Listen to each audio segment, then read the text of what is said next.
Viva el heroico Mariscal López. ¡Viva el EPP!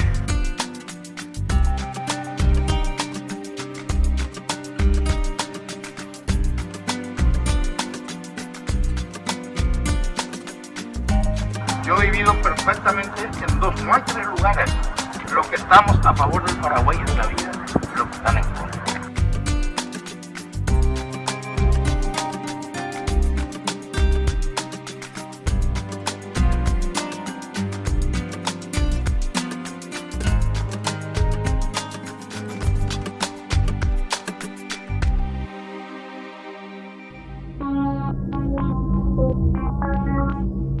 Agosto de 2008. El "sí, juro" de Fernando Lugo retumba frente a la multitud que se agolpa en las plazas frente al Congreso. El mundo posa sus ojos sobre Paraguay para mirar el cierre de un proceso electoral muy particular. Me voy a jugar por ustedes.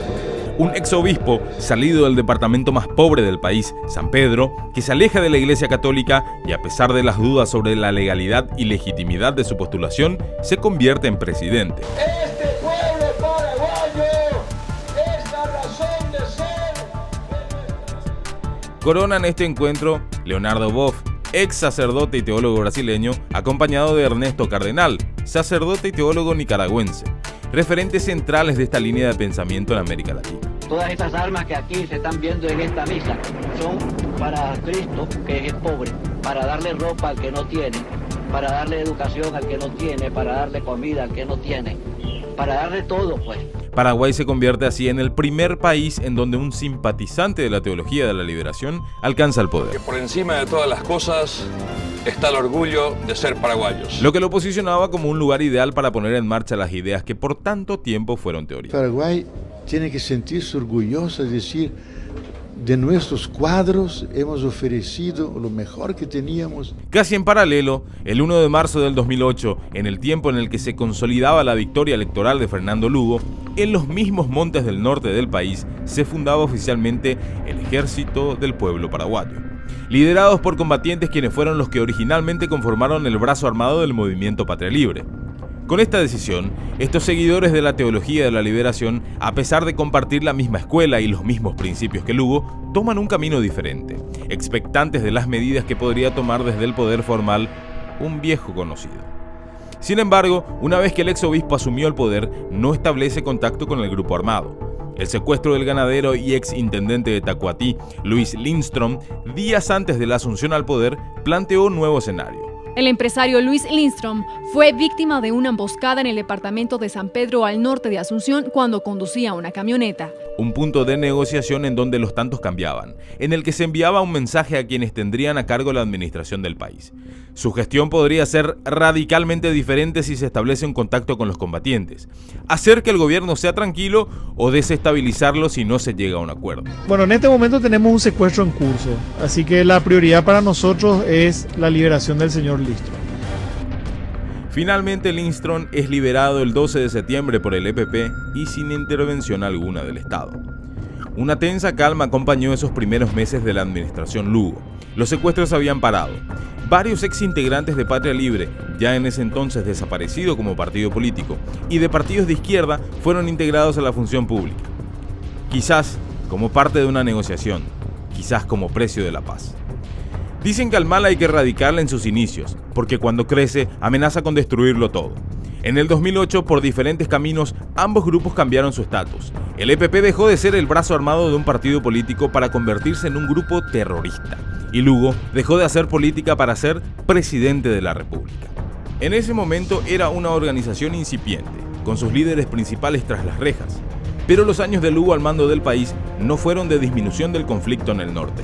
La captación de gente siguió, para un par de años más tarde, ya con una estructura logística de centenares de personas, convertirse en el aparato criminal más sanguinario del país.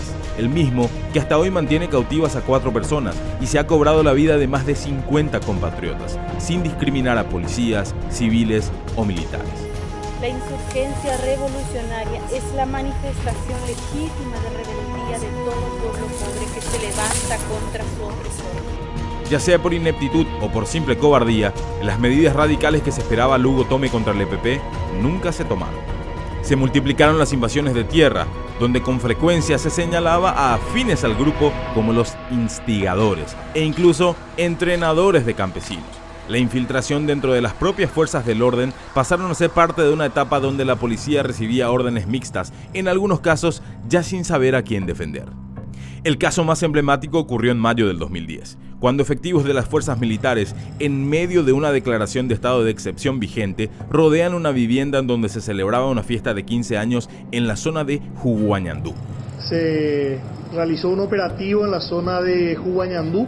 Información de inteligencia aseguraba que entre los asistentes estaría Magna Mesa, la prófuga de la justicia, quien era la nueva líder del EPP y elemento esencial en su esquema de poder. Al ingresar, los efectivos no hallaron a la criminal ni a sus compañeros de guerrilla. Algo pasó. Minutos después, en la subcomisaría de la zona se produjo un choque entre fuerzas de seguridad, militares y policías, que se enfrentaron a tiros. Se llegaron a tratar de cobardes, imbéciles, inútiles, borrachos. Finalmente, el operativo militar terminó como un rotundo fracaso, en donde lo único que sobresalió fue una ida y vuelta de contradicciones y la completa ausencia de explicaciones racionales. Las Fuerzas Armadas se ratifican en que actuaron en base a informes de inteligencia que tenían por objetivo capturar a Magna Mesa. El informe sobre el operativo que el gobierno de Fernando Lugo elevó al Congreso hacía referencia a un simple incidente. El ataque militar a la subcomisaría quedó absolutamente minimizado, cuando en realidad se tuvo una brillante oportunidad de detener a una referente clave en el EPP. A casi 10 años de su fundación, el EPP pasó por un proceso de fortalecimiento económico y de crecimiento de su zona de influencia, así como incluso por luchas internas. Un desprendimiento, el de la agrupación campesina armada y su posterior desaparición a puro balazo policial y militar. Hoy día, afirmar que Lugo fundó el EPP es una aventura, pero no descabellada. Se puede ver que a lo largo de la historia existió un vínculo cercano entre sus integrantes y el ex-obispo. Compartieron territorio, ideales inspiradores y se separaron por el camino. No por diferencias sustanciales, sino por el mecanismo de aplicación de sus ideas. Fue la propia Carmen Villalba la que lo acusó de traición, al igual que a Juana Rom. Un planteamiento que llena de dudas a una persona que fue capaz de traicionar sus principios dentro de la iglesia y que hizo todo para alcanzar el poder como sea. Y en homenaje a toda la gente que ha depositado su confianza en mi persona, manifiesto, es cierto que hubo una relación con Viviana Carrillo. El desafío para los gobiernos en Paraguay, sea de la línea ideológica que sean, es claro: acabar con el EPP, los auténticos enemigos del pueblo paraguayo.